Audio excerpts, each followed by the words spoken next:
Qui des collectivités locales ou du ministère des Travaux publics est propriétaire du patrimoine routier national et doit en assurer l'entretien? Cette interrogation trouve tout son sens du fait des désaccords enregistrés entre les brigades de la mairie de Libreville et celles du ministère des Travaux publics sur le terrain depuis toujours. Ce conflit de compétences entre les départements des travaux publics et l'institution municipale a été au centre des échanges présidés par le délégué spécial adjoint 1, Joseph Landry Mavungondo Bitege. L'idéal ne serait pas qu'entre nous, il puisse exister un certain nombre de frictions ou d'incompréhensions. Moi, je pense que les choses devraient pouvoir être assez claires, surtout lorsque ces différents aspects sont assis sur un élément aussi important que la loi. La loi, elle est impersonnelle, elle est aveugle. Elle est aveugle. Elle n'est pas taillée, à la mesure de quelqu'un. Non, elle s'applique à tout le monde. C'est la raison pour laquelle je voudrais, parce que nous sommes dans nos bureaux, assis, et nous envoyons nos collaborateurs sur le terrain en mission. Et nous assistons, dans le regrettant, à certains, je pourrais dire, dérapages. Et ces dérapages sont de plus en plus récurrents. Et c'est ce qui fait qu'il est important qu'entre responsables, qu'on puisse bien établir les choses pour que chacun puisse rester à sa place. À noter que les travaux publics étaient représentés par une délégation en tête desquelles le conseiller technique du ministère, Marius Guito Mbamal, était également présent pour le compte de la mairie de Libreville, le directeur des cabinets du délégué spécial, le secrétaire général, ainsi que plusieurs autres responsables municipaux. Poursuivant son propos, Joseph Landry Mavungondo Bitege a voulu avoir plus de précision au sujet des compétences des uns et des autres. Là, les choses sont claires. Il faut qu'on fasse ce plan d'alignement qui permet à chacun de rester à sa place, honnêtement.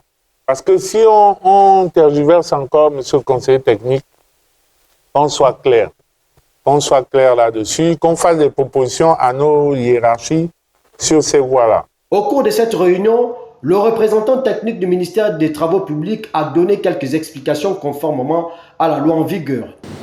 En rappel, monsieur le délégué spécial, le décret 161 dit que, comme tout homme a un acte de naissance, la route que vous voyez là aussi, toutes les routes, même dans les quartiers, ils ont des actes de naissance.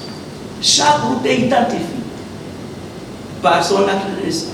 Moi, je m'appelle Tibius Bouanga, je suis né le 15 mars 69. J'ai tous les détails. Donc, chaque route que vous allez voir sur toute l'étendue du territoire a aussi un acte de naissance. Les différentes épaisseurs, la largeur de la route, les accotements, tout est bien écrit dans le décret 161.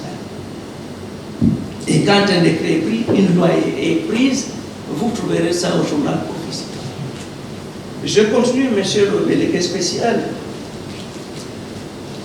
Qui donne les autorisations sur nos routes? La loi est claire. La loi dit à l'article 25 que sur les emprises du domaine public routier national qui appartiennent au ministère des Travaux publics, il n'y a que le ministère des Travaux publics qui donne les autorisations de public. N'est-ce pas les mairies? Sur les voies express, c'est le ministère des Travaux publics, pas les mairies. Sur les routes nationales, c'est le ministère des Travaux publics, pas les mairies. Et sur les routes provinciales, c'est le ministère des Travaux publics, pas les mairies. C'est bien écrit dans la loi, bien écrit. C'est-à-dire que tout le monde devait, comme vous l'avez bien dit, on devait voir la loi et tout le monde devait dire ah, là-bas on ne m'a pas permis d'y aller, je ne pars pas.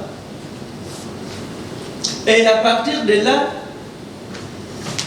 les collectivités locales aussi ont leur route, donc ils doivent donner des autorisations. C'est sur les routes communales. Je lis ces coordonnées-là. L'autorisation d'occupation avec ou sans emprise au sol est accordée par le ministère, par le président du conseil de la collectivité locale, Lorsqu'il s'agit de routes communales ou départementales, point barre. Il n'est pas écrit là-dedans que les mairies ou les collectivités locales doivent donner des autorisations sur les routes nationales, sur les voies express et sur les routes provinciales. C'est la loi qui le dit. La loi s'impose à tous. Le conflit de compétences entre collectivités locales et travaux publics trouve ses origines dans le principe selon lequel celui qui est propriétaire de la voie s'en occupe de facto au regard de la loi 13/2023 portant domaine routier national.